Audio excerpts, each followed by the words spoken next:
Hello there. आज हम ना कंटिन्यू करेंगे एडानिस की सीरीज को। This is part 17। तो यार लास्ट में हम लोगों ने बात किया था लिफ्टिंग लाइन थ्योरी के ऊपर। हमने उसमें किया क्या था, हमने समझा था कि यार कैसे जो हमारे फाइनाइट विंग के जो इफेक्ट्स होते हैं ना उसको हम रियल लाइफ में टैकल करते हैं। तो आज बेसिकली हम क्या करने वाले हैं, आज हम बेसिकली कंप्रेसिबल फ्लो के ऊपर बात करने वाले हैं। अब तक हम क्या कर रहे थे, अब तक हम लोग इनकम्प्रेसिबिलिटी को मान के चल रहे थे, पर कंप्रेसिबल भी हो सकते हैं फ्लो, और एयर कंप्रेसिबल होती है। और इसके अलावा अगर हम बात करें ना, जो अभी R&D में जो भी काम चल रहा है वो सब के सब कंप्रेसिबल के ऊपर ही होते हैं। इसके अलावा जो हमारे नॉर्मल एयरक्राफ्ट होते हैं, कमर्शियल एयरक्राफ्ट, वो भी कुछ हद तक कंप्रेसिबिलिटी के ऊपर रन करते हैं, कि वहाँ पर भी हमें कंप्रेसिबल फ्लो को कंसीडर करना पड़ जाता है। तो अब तक हम कर क्या रहे थे, अब तक हमें पता है कि हम बर्नौली यूज़ कर ले रहे थे। इसके अलावा हमने फॉर्मूला बनाए थे फॉर लेफ्ट ट्रैक के लिए। इसके अलावा हम क्या करते हैं, हम लोग कोटा-चिकस के थ्योरम का यूज़ कर रहे थे। पर जैसे हम कंप्रेसिबिलिटी कंसीडर करते हैं ना, ये सारे खत्म हो जाते हैं। रीज़न इज़ कि यार बर्नौली तो बनी नहीं थी इस काम के लिए। एडिशनली जो हमारा फॉर्मूला है उसमें हम लोगों ने कंप्रेसिबिलिटी कंसीडर करके बनाया था, और इसमें भी सेम सीन है। तो अभी यहाँ पे जैसे हम कंप्रेसिबिलिटी कंसीडर करेंगे ना, तो गेम मतलब ओवर हो जाएगा इनका, और हमें फिर से मतलब शुरू से काम करना पड़ेगा किस तरीके से हम क्या-क्या कर सकते हैं। तो अब सबसे पहले देख लेते हैं कि हमें कहाँ-कहाँ लगाना है कंप्रेसिबिलिटी को। देखो, सबसे पहले हाई स्पीड सबसोनिक, अगर आपकी basically high speed subsonic fluids है ना, या फिर आप मतलब उनकी वेलोसिटी इतनी ज़्यादा होगी कि वो हाई स्पीड सबसोनिक में चले गए हैं, उस क्राइटेरिया में को क्लियर कर चुके हैं। तो हमें यहाँ पर क्या करना पड़ेगा, कंप्रेसिबिलिटी लगानी पड़ेगी। इसके अलावा सुपरसोनिक के लिए, हाइपरसोनिक के लिए, सबसोनिक के लिए, इन सब के लिए हमें क्या करना होगा, कंप्रेसिबिलिटी फ्लो को यूज़ करना पड़ेगा। तो बेसिकली होता क्या है ना यहाँ पर, इसके अंदर इसकी डेंसिटी चेंज हो जाती है, क्योंकि स्पीड बहुत ज़्यादा होती है फ्लो की। कंप्रेसिबिलिटी का मतलब ही क्या है आपका? मतलब है कि मान लो अगर यहाँ पर कुछ एक्स अमाउंट ऑफ डिस्टेंस था हर एक पार्टिकल के बीच में, वो घट गया प्रेशर, दबाव लगने के कारण। उसी को हम बोलते हैं कि कंप्रेस हो गया, दब चुका है। वेल, इसको कभी-कभार एनर्जेटिक एरोडायनामिक्स भी बोला जाता है। अब इसका रीज़न हम आगे डिस्कस करेंगे। तो यार सबसे पहले हम क्या करते हैं, कंसीडर करिए कि यार एक यूरेनियन पॉइंट ऑफ व्यू में चलते हैं। एक विंडो कंसीडर किए, उस करिए, उसके अंदर मानिए कि यार हमारे पास एटलीस्ट 1 किलो ऑफ एयर है, यानी कि जो भी उसका उस टाइम पे टेम्परेचर, प्रेशर जो भी है उसके अंदर, उसमें at least 1 KG of air exist करता है। Okay, done. तो हमने बोला इसकी एक इंटर एनर्जी कैलकुलेट करते हैं, वो हमें कुछ ये मिली। वेल, ये काफ़ी ज़्यादा एनर्जी है, कि मतलब इतनी एक्सपेक्टेशन नहीं थी साइंटिस्ट को करते टाइम पर, बट ठीक है, अच्छी बात है। अब देखो, हमने किया क्या, हमने थोड़ी-सी उसकी स्पीड बढ़ाई। लेट्स से हमने उसकी स्पीड रेज़ कर दी 30 मीटर पर सेकंड आस-पास, which is somewhat subsonic, and Mach point 1। तो बेसिकली हुआ क्या, यहाँ पर बेसिकली काइनेटिक एनर्जी जनरेट हुई, जो कि आई कहाँ से, आपके आपके इंटरनल एनर्जी से वो आई, जो कि कुछ इस प्रकार है। वेल, ये इतनी ज़्यादा नहीं है, जो कि हमें सीधा दिख रहा है। Okay, no issues. पर अगर हम कैसा उसकी स्पीड और ज़्यादा करें, मतलब बहुत ज़्यादा सुपरसोनिक में इसको लेके चले जाएँ, मैक 2 के आसपास, और यहाँ पर हमारी स्पीड होगी कुछ 68 के आसपास। तो इस सिनेरियो के अंदर गेम चेंज हो जाता है। रीज़न इज़ कि यहाँ पर आप काइनेटिक एनर्जी कैलकुलेट करने बैठोगे ना, तो बहुत ज़्यादा आएगी एज़ कम्पेयर टू आपकी इंटरनल एनर्जी। तो अब यहाँ सीन हुआ क्या, मतलब ये एनर्जी एक्स्ट्रा आई कहाँ से? तो आप बोलोगे हमने वर्क डन कर लिया इसलिए आ गई होगी। वेल, बात सही है, पर कैसा हो कि अगर मैं इसको स्लो डाउन करूँ? कैसा हो मैं अब इसके लिए अब इस एयर को क्या करूँ, स्लो डाउन कर दूँ? तो ये काइनेटिक एनर्जी क्या हो जाएगी, इन एनर्जी में कन्वर्ट हो जाएगी। मैं कुछ एक्स्ट्रा वर्क डन नहीं कर रहा हूँ। मैं नॉर्मल बेसिकली विस्कोसिटी वगैरह कंसीडर करके इसको स्लो डाउन करने को कह रहा हूँ। अगर ऐसा हुआ तो एक्स्ट्रा एनर्जी जाएगी कहाँ? मतलब पार्टिकल तो ज़्यादा हुए नहीं, तो इंटर एनर्जी आई कहाँ से एग्ज़ैक्टली? तो वो सारी बात थी कि कंप्रेस हो गई है फ्लूइड। मतलब क्या हुआ, यहाँ पर number of particle extra add हो गए। यहाँ पर बेसिकली जो होनी चाहिए थी ना, उससे ज़्यादा हो गई, इसीलिए ये इंटर एनर्जी इंक्रीज़ कर गई। तो अब बात आती है कि यार हमें कैसे पता चलेगा, मतलब ठीक है, हमें समझे कि कंप्रेसिबिलिटी होती कैसे है। पर बात आती है हमें कैसे पता चलेगा इस चीज़ के बारे में, या फिर हमें मतलब हम ये तो होगा नहीं हर जगह से चेक करने बैठेंगे। हमें मतलब कुछ टेस्ट करके वैसे निकालना पड़ेगा कि यहाँ पर ये हो जाता है, तो हमें इसकी तैयारी रखनी पड़ेगी। जैसे ही आए हमें यहाँ पर ये चीज़ करनी है। वेल, उसके लिए हम लोगों ने बनाया हुआ है मैक नंबर्स को। जैसे ही हमारा मैक नंबर जो है 0.3 को क्रॉस करता है, हम लोग कंप्रेसिबिलिटी माननी स्टार्ट कर देते हैं, जो कि कुछ 2.5% ऑफ द काइनेटिक एनर्जी के आसपास होता है हमारा। बेसिकली उतना जो कन्वर्ट हो जाती है ना एनर्जी का, 2.5% जो काइनेटिक एनर्जी में बदल जाता है। तो उसके बाद से हम लोग उसको क्या करते हैं, कंप्रेसिबल मान लेते हैं। बेसिकली यहाँ मैक नंबर होता क्या है, मैक नंबर बेसिकली होता है हमारा रेशियो ऑफ द वेलोसिटी, जिसमें हमारा बेसिकली रिलेटिव वेलोसिटी, जो कि हमारे एयर और हमारे जो ऑब्जेक्ट फ्लो मूव कर रहा है ना फ्लूइड के अंदर, उसके बीच की होती है। इसके अलावा बेसिकली स्पीड ऑफ साउंड, इनका रेशियो होता है। अभी बेसिकली कहाँ-कहाँ मैक नंबर हम ज़्यादा कर सकते हैं? वेल, नंबर 1, अगर आप अपनी वेलोसिटी इंक्रीज़ कर दो, ऑटोमैटिकली मैक नंबर इंक्रीज़ कर जाएगा। इसके अलावा जो बेसिकली हमारा, अगर हम हायर एल्टीट्यूड पे चले गए, वहाँ पे भी हमें मैक नंबर इंक्रीज़ कर जाता है। वेल, हमें कहाँ-कहाँ देखने को मिलता है? या कमर्शियल बेसिकली फ्लाइट्स होती हैं ना, वो हायर एल्टीट्यूड पे उड़ना पसंद करते हैं। रीज़न इज़ कि वहाँ पर आपका फ्यूल बचता है। ओके। इसके बाद स्पेसक्राफ्ट, वहाँ पे आप समझिए कि हमें वो तो सीधा ही बोलते हैं भाई आसमान चीर के जाना है, मतलब जितना ऊपर जा सकते हो। इसके अलावा जो हमारे मिलिट्री एयरक्राफ्ट्स हैं, वो बहुत ज़्यादा हाई स्पीड पे रन करते हैं। इसके अलावा जो हमारी बैलिस्टिक मिसाइल है, बैलिस्टिक मिसाइल मतलब पहले ऊपर तक जाएगी, मतलब ऑलमोस्ट एटमॉस्फेयर क्रॉस कर देगी। ऑलमोस्ट क्रॉस करेगी, पूरी तरह से बाहर नहीं जाएगी, काफ़ी ऊपर जाएगी पर, बहुत ऊपर। और वहाँ से अपने आप को रीडायरेक्ट करके फुल स्पीड में नीचे आएगी। तो वो भी बहुत हाई एल्टीट्यूड पे काम कर रही है, वहाँ पर भी ये चीज़ रिक्वायर्ड हो जाती है। वेल मैक नंबर देखने में तो बहुत सिंपल लगता है, पर इसका ना जो कैलकुलेशन है या फिर इसको जो बनाया गया है, इसके जो प्रूफ्स हैं वो थोड़े से कॉम्प्लेक्स है। तो आज हम इसके प्रूफ के ऊपर बात करेंगे। वैसे हम इससे पहले भी इसको कर चुके हैं एक बार प्रूफ, बट वो प्रूफ काफ़ी सिंपल था। मतलब उसमें ना हम लोग ऑलरेडी कुछ स्टेप्स को कंसिडर कर चुके थे। यहाँ पर हम उन स्टेप्स को कंसिडर नहीं करने वाले, यहाँ पर हम लोग बहुत शुरू से काम करेंगे, क्योंकि इनकम्प्रेसिबिलिटी नहीं है। तो सबसे पहले आप करिए क्या, आप एक ब्लॉक मान लीजिए जो कि है कुछ L इंटू L डायमेंशन का, जो कि जाके टकराया किसी दीवार पे जहाँ पे एक स्प्रिंग लगा हुआ था। अब आती है स्प्रिंग फोर्स होगी कितनी? वेल ये स्प्रिंग फोर्स होगी इतनी as per the Hooke's law. Okay. अब बात है कि यार ये एनर्जी यहाँ पर कितनी, क्या हम एनर्जी डिफाइन कर सकते हैं? हाँ, एनर्जी को हम डिफाइन कर सकते हैं।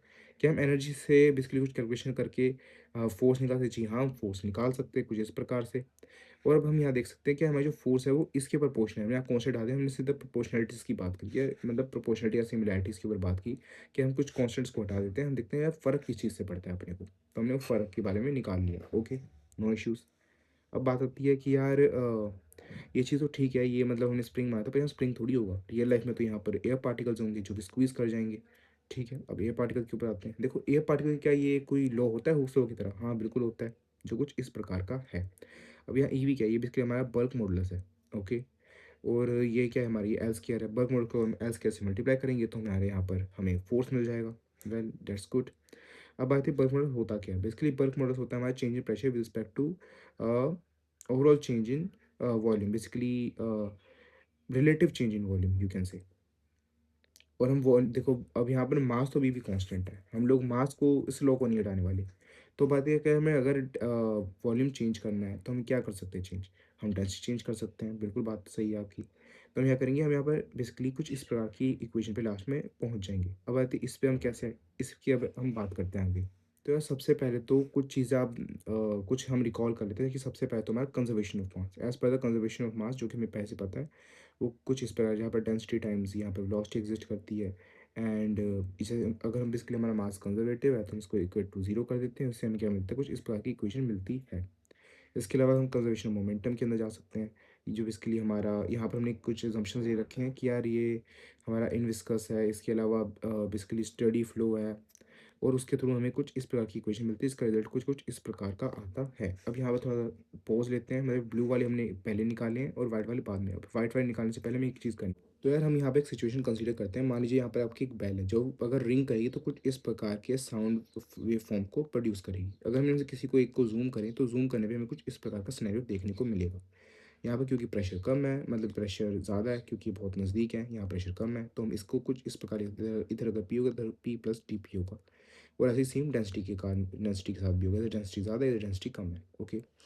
तो अब यहाँ पर अगर हम एक चीज़ देख पाए ना, तो अगर हम इसको थोड़ा बहुत सॉल्व करने की कोशिश करें यहाँ पर, लाइक यहाँ पर आप आ जाइए। यहाँ पर अगर हम ये देखिए, यहाँ पर हमारी initial density, initial velocity is equal to final density and final velocity. इसको हम थोड़ा इक्वेट करें तो हमें यहाँ से ए की वैल्यू मिल जाएगी। और यहाँ पर आ जाइए, यहाँ पर भी हम सेम इन्हीं वैल्यूज़ को रखेंगे और ए स्केयर निकालने की कोशिश करेंगे। जैसे हमें ए स्केयर मिलेगा, हमें फाइनल रिजल्ट कुछ इस प्रकार का होगा। ओके। तो यार हमने हमने यहाँ पर ए स्केयर की वैल्यू निकाली थी। ए स्केयर की वैल्यू में क्या मिली? Change in pressure with respect to change in density. जैसे हम इसको यहाँ पर पुट करेंगे तो हमें कुछ इस प्रकार की वैल्यू मिल जाएगी। ओके। हम इस वैल्यू को इसके अंदर रखेंगे तो हमें यहाँ पर एल स्केयर भी मल्टीप्लाई हो जाएगा। उससे हमें क्या मिल जाएगी? हमें फोर्स मिल जाएगी कंप्रेशन की। अब हम क्या करेंगे, force initial upon force compression का रेशियो निकालेंगे, और यहाँ से हमें क्या मिल जाएगा? बेसिकली हमारा स्क्वायर रूट मिल जाएगा ऑफ हमारी जो वेलोसिटी है डिवाइडेड बाय द साउंड की वेलोसिटी है, जो हमारी, जो कि हमने ए स्क्वायर भी निकाली है, साउंड में कितनी वेलोसिटी होगी उस पॉइंट पे। ओके। हम जैसे आगे बढ़ेंगे तो हमने बेसिकली मैक नंबर को क्या डिफाइन किया है? As a root of this. तो हम इसका जब अंडर रूट करेंगे तो हमें ये मैक नंबर मिल जाएगा। इस तरीके से हमने मैक नंबर को ड्राइव कर लिया। ऑलराइट। तो जैसे कि अगर हमारा फ्लो जब फास्ट होगा तो हमारा इनिशियल फोर्स ज़्यादा होगा, कंप्रेशन हो जाएगा, और अगर हमारी स्पीड ऑफ साउंड बेसिकली कम होगी तो भी हमारा बेसिकली क्या होगा? कंप्रेशन फोर्स कम हो जाएगी, और हमारी फिर से जो एयर है ना या फ्लूइड है वो कंप्रेस कर जाएगा। तो ये जैसे हमने इससे पहले किया हुआ है नॉर्मल, हमने पहले किया क्या था? हमने कुछ बेसिकली नॉर्मल इक्वेशंस निकाली थी। बस वही सेम चीज़ अब यहाँ पर होगा। मास के लिए हमें कुछ इस प्रकार की इक्वेशन देखने को मिलेगी, मोमेंटम के लिए कुछ इस प्रकार की इक्वेशन देखने को मिलेगी, एंड एनर्जी के लिए कुछ इस प्रकार की इक्वेशन देखने को मिलेगी। अभी भी यहाँ पर कुछ assumptions वैलिड जो हम पहले भी ले चुके हैं एक बार। डेट इज़ क्या? स्टडी है, इनविस्कस है, नो बॉडी फोर्स एक्टिंग है, इसके अलावा steady, inviscid, no body force and adiabatic. Simple. तो यहाँ से हम क्या समझ पाए? यहाँ से हमें कुछ बेसिकली गवर्निंग इक्वेशंस मिल गई फॉर कंप्रेसिबल फ्लो, बहुत बढ़िया बात है। पर यहाँ पर कुछ इश्यूज़ हमें देखने को मिले। नंबर 1, यहाँ पर ना हमारे पास इंटरनल एनर्जी और टेम्परेचर, ये दोनों एज़ अ न्यू वेरिएबल्स आ गए और हमें इन्हें सॉल्व करना पड़ेगा। अब यहाँ पर हम क्या करेंगे, हम यहाँ पर अपना बेसिक थर्मोडायनामिक्स के ऊपर बात करते हैं। मतलब बेसिक थर्मोडायनामिक्स को हम रिवाइज़ करने वाले हैं। ज़्यादा भी नहीं, अगर आपको लगे तो आप कहीं और से भी देख सकते हो कि यहाँ बहुत ऊपर से काम करने वाले हैं। ओके, तो सबसे पहले आते हैं हमारी परफेक्ट गैस। परफेक्ट गैस क्या होती है? बेसिकली ऐसी गैस के अंदर सिर्फ नॉर्मल इंटरमॉलिक्यूलर फोर्स यानी कि वन डावर फोर्सेज हो, बिल्कुल नॉर्मल, आप इसे छेड़ो मत। बिल्कुल जो आइडियल रहती है ना गैस, तो ये बिल्कुल ऐसे एक्ट करती है, दैट इज परफेक्ट गैस। उसके बाद में आता है हमारा रिवर्सिबल कंडीशन। यानी कि हम यहाँ पे इनविस्कस मान रहे हैं, तो इससे होगा क्या कि अगर आप ए से बी भी कोई फ्लूइड को मूव करो और बी से ए पे वापस मूव करो, मतलब पार्टिकल्स को फ्लूइड के, तो बिल्कुल सेम बात रहने वाली, कुछ फर्क नहीं पड़ता, यानी कि रिवर्सिबल सिचुएशंस। ओके, अगला एडियाबैटिक, यानी कि चेंज इन हीट हमने जीरो बोल रखी है, हमने माना ही नहीं कि हीट में कुछ चेंज आने वाला है।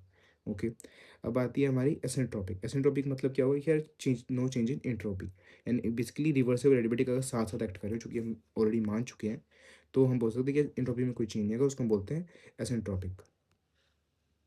राइट, अब हमें की इक्वेशंस क्या होंगे भाई? नंबर 1 हमारी बेसिकली आइडियल गैस की इक्वेशन, वैसे आपने देखा होगा, होती क्या? P V equal to n R T. और एन क्या है? एन मास को रिप्रेजेंट करता है। अगर हम मास पर यूनिट वॉल्यूम करते हैं तो डेंसिटी बोल सकते हैं, तो ये बन गया P equal to density times R T.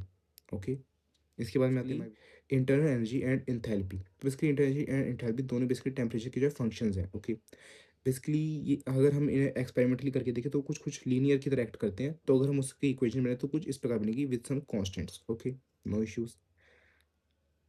इसके अलावा बेसिकली कुछ और फॉर्मूला, जैसे कि हमारा आर का फॉर्मूला यहाँ पर आप देख सकते हो, C P minus C V, and हमारा गामा क्या होता है? C P by C V का रेशियो होता है, जो कि 1:1.4 होता है यूजुअली। इसके अलावा अगर हम इन सबको थोड़ा अलग अलग करके सॉल्व करें तो हम सी पी और सी वी की आइसोलेटेड वैल्यूज़ को निकाल सकते हैं, मतलब फॉर्मूलाज को, जिससे हम उसकी वैल्यू फर्दर निकाल पाएंगे अगर हमें कुछ भी वैल्यूज़ गिवन हो। Okay, nice.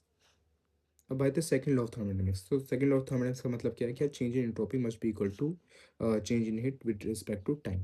ओके, जैसे हम इसको प्लॉट करेंगे, हमें कुछ प्रकार की इक्वेशंस देखने को मिलेंगी, और क्योंकि हम यहाँ पर एसेंट्रोपिक इक्वेशन मान चुके हैं कि यार ये एसेंट्रोपिक है हमारी सिचुएशन, तो हमारे यहाँ पर चेंज इन एंट्रोपी जीरो हो जाएगी। तो जैसे हम इसको करेंगे, हम फाइनल कुछ इन इक्वेशंस के ऊपर पहुँचेंगे, इन रिलेशंस के ऊपर, जिसे हम बोलते हैं एसेंट्रोपिक रिलेशंस। ये बेसिकली बहुत इंपॉर्टेंट है कंप्रेशन फ्लोज के लिए। इसकी यार अब बात आती है कि हम स्टैग्नेशन कंडीशन कैसे निकालेंगे सिचुएशंस के अंदर। तो बेसिकली स्टैग्नेशन कंडीशन वहाँ पर होती है जहाँ पर हमारी वेलोसिटी जीरो होती है, और एडियाबैटिकली ये चीज़ पॉसिबल है। ओके, तो हम यहाँ पे अगर हमारे फॉर्मूलेस को रखें ना, इक्वेशंस को रखें, तो होगा हमारा basically H plus U square by two is equal to constant. और जैसे हम यहाँ पर जो है अपने यू को जीरो रखेंगे, हमें यहाँ पर कोई एच की वैल्यू कंसिडर हो जाएगी, जो कि हमारे बेसिकली होगा, हमारा स्टैग्नेशन पॉइंट को कंसिडर करेगा, जो हमारा स्टैटिक फ्लो के अंदर एग्जिस्ट करेगा। ओके, तो बेसिकली जो इनकम्प्रेसिबिलिटी अजम्पशन है ना, उसके हिसाब से ये चीज़ अगर हम फर्दर चलें, मतलब इसको इनकम्प्रेसिबिलिटी मान लें, इसी सिचुएशन के अंदर इनकम्प्रेसिबिलिटी को कंसीडर कर लें, तो हम इस इक्वेशन को बर्नौली में कन्वर्ट कर पाएंगे। ओके, और ये बेसिकली हमारी आई कहाँ से? ये बेसिकली हमारे एनर्जी कंजर्वेशन से आई है, फ्रॉम द एनर्जी कंजर्वेशन। और क्योंकि देखो एच नॉट बेसिकली जो हीट है उस पॉइंट पे, इसका जो टेम्परेचर है वो हमारे बेसिकली क्या कॉन्स्टेंट्स हैं at the point of stagnation, तो हम इसको कुछ इस प्रकार से रिलेट कर सकते हैं। Okay, so on a practical note, ये जो यूज़ कहाँ होती है? बेसिकली अगर आप कोई भी ऐसे फ्लो के अंदर जहाँ पर बेसिकली कंप्रेसिबल होने वाले, लाइक इसकी हमने बात करी बैलिस्टिक्स के अंदर, इसके अलावा मिलिट्री एयरक्राफ्ट्स के अंदर, तो वहाँ पर ही होता है। इसके अलावा अगर हम बात करें ना, तो अगर हम अपने कमर्शियल फ्लाइट्स की बात करें, तो वो जब बहुत हाई हायर एल्टीट्यूड के ऊपर होते हैं, तो वहाँ पर बेसिकली हम हाइट्स को मेजर कैसे करेंगे, सेंसर कैसे काम करेंगे? पर वहाँ पर ये होता है बेसिकली एक नया एक बहुत ही बेहतर तरीका होता है मेजर करने का, कि आप किस पर्टिकुलर ऊंचाई पर हो, आपके एटीट्यूड को बेसिकली मेजर करने का। उसके अलावा कैपेसिटीज ढंग से पढ़नी पड़ती है। ओके, इसके अलावा जो कंप्रेसिबिलिटी होती है उसके ऊपर, क्योंकि आर एन डी वगैरह बहुत लोग काम बहुत उसके ऊपर होता है, उस समय एक पूरा पूरा जो रिजल्ट निकलता है ना, उन सबको हम जब इकट्ठा करते हैं, हम एक लुकअप टेबल बनाते हैं, जो लुकअप टेबल्स के अंदर भी ये चीज़ यूज़ होती है। Okay, so let's revise. तो सबसे पहले हम लोग गए, क्या हमने लास्ट टाइम पढ़ा क्या था? But that was obviously lifting line theory. फिर हमने बोला आज हम क्या पढ़ेंगे? हमने बोला यार आज हम कंप्रेसिबल फ्लो के ऊपर बात करेंगे, तो हम इनकम्प्रेसिबिलिटी के ऊपर बात कर रहे थे। हमने बोला कि अब तक हम बर्नौली, इसके हमने कुछ फॉर्मूले, इसके अलावा कोलेजिकस के थ्योरम, ये सब यूज़ कर रहे थे, पर हम कंप्रेसिबिलिटी पे आते ही खत्म हो जाता है। ओके, फिर हमने बात की कंप्रेसिबल फ्लो लगता कहाँ कहाँ पर है। फिर हमने एक सिचुएशन कंसिडर करी, जैसे कि 1 kg ऑफ मास, और फिर हमने किया क्या, हम उसकी स्पीड को इंक्रीज़ करके देखा क्या एक्स्ट्रा एनर्जी कहाँ से आ गई। फिर हमने बात की एक्स्ट्रा एनर्जी से हमें दिक्कत क्या आती है। फिर हमने बात किया, ये तो बेसिकली हमने इसके ऊपर ना एक थ्योरी दी कि ऐसा हो क्यों रहा है, इट वाज कंप्रेसिबिलिटी। ओके, फिर उसके बाद मैंने बात किया कि यार ठीक है कंप्रेसिबिलिटी होती है पर मुझे कब पता चलेगा? तो हमने उसके बाद बात की, हमने मैक नंबर बनाया, फिर हमने बोला मैक नंबर क्या होता है? फिर हमने कुछ थोड़े बेसिकली एग्ज़ाम्पल्स लिए, मतलब कुछ सिचुएशंस को बना के ना हमने समझा कि किस प्रकार से मैक नंबर को निकाल सकते हैं। और फिर हमने क्या किया, हमने मैक नंबर को कंक्लूड किया। जैसे हमारा मैक नंबर कंक्लूड हो गया, उसके बाद हम लोगों को क्या ठीक है, हमें ये समझ आया कंप्रेसिबिलिटी कब होती है, मैक नंबर होती है। हम इसको स्टडी कैसे करेंगे? हम इसको स्टडी करने के लिए हमने बोला हमने कुछ इक्वेशंस बनाएँगे that is for mass, moment energy. तो हमें वहाँ से पता चला ठीक है, हम इस प्रकार से हम अपनी कंप्रेसिबिलिटी सिचुएशन को हैंडल कर सकते हैं। ओके। फिर हमने बात करी है यहाँ पर, तो हमारे इंटरनल जो टेम्परेचर का भी दिक्कत आ रही है, न्यू बेसिकली हमारे अननोन्स आ चुके हैं। तो हम उसको कैसे कंसीडर करेंगे? तो हमने बोला हमें इसकी थर्मोडायनामिक्स रिवाइज़ करनी पड़ेगी। फिर हमने हमने बोला परफेक्ट गैस क्या होती है, रिवर्सिबल कंडीशन क्या होती है, एडियाबेटिक क्या होता है और एसिम्प्टोटिक क्या होता है। तो उसके बाद हमने कुछ बेसिक इक्वेशंस के ऊपर बात की, दैट वाज़ हमारी जो आइडियल गैस की इक्वेशन है, इसके अलावा जो हमारे बेसिकली एंथैल्पी और इंटर एनर्जी होती है, उसकी उसको हम कैसे कैसे बेसिकली कोई रिलेशन निकाल सकते हैं, वो टेम्परेचर पे डिपेंड करती हैं। फिर उसके बाद हमने कुछ और फॉर्मूलाज़ के ऊपर बात की कि हमारे बेसिकली आर जो कि हमारा कांस्टेंट होता है, उसका फॉर्मूला क्या होता है, उसके बाद गामा बेसिकली उसका फॉर्मूला क्या होता है। फिर उसके बाद हमने सेकंड लॉ ऑफ थर्मोडायनामिक्स के ऊपर बात की। फिर जैसे ही वो हो गया हमारा, तो हमने बेसिकली बोला कि यार अगर हम यहाँ पर अपना एसिम्प्टोटिक कंडीशन लगाएँगे तो हमें कुछ रिलेशन मिलेंगे, जिसको हम बोलते हैं एसिम्प्टोटिक रिलेशंस। उसके जो कि हमारे कंप्रेसिबिलिटी के लिए बहुत ज़्यादा इंपॉर्टेंट होते हैं, क्योंकि बहुत यूज़ होते हैं ये। ओके। फिर हमने बोला स्टैग्नेशन कंडीशन हम कैसे निकालेंगे? तो हमने बेसिकली क्या किया, कंजर्वेशन ऑफ एनर्जी की इक्वेशन ली। फिर हमने बोला क्या वेलोसिटी को 0 कर दो। फिर हमने थोड़ा बहुत कैलकुलेशन जब हम करेंगे, क्योंकि देखो ये बहुत जनरल इक्वेशन है, इसके अंदर हमने सिर्फ और सिर्फ प्रोपोर्शनैलिटी के ऊपर बात की है। ठीक है? ना कि हमने इसके ऊपर प्रॉपर अच्छे से बात की है कि यार कैसे यहाँ कांस्टेंट्स आएँगे, कैसे और भी चीज़ें आएँगी। पर यहाँ हमने सीधा प्रोपोर्शनैलिटी की बात की, जो हमें जिससे हमें एक्चुअली फ़र्क पड़ता है समझने के लिए। ओके। हमने यहाँ पर जैसे वेलोसिटी को 0 किया, हमने एच की यहाँ कुछ वैल्यू निकालेंगे और वो हमारा स्टैग्नेशन पॉइंट बन जाएगा। फिर हमने बात किया ये स्टैग्नेशन पॉइंट जो हम बेसिकली यहाँ एच का निकाले, इसके बाद जो हमारा टेम्परेचर होता है, ये दोनों तो कांस्टेंट्स हो गए। पर क्या इनके बीच में कोई रिलेशन है? तो हाँ, हमने एक रिलेशन भी निकाला जो कि खुद एक कांस्टेंट से निकलता है। Okay, that's good. उसके बाद में हमारा एक प्रैक्टिकल नोट किया। Well, thanks for listening.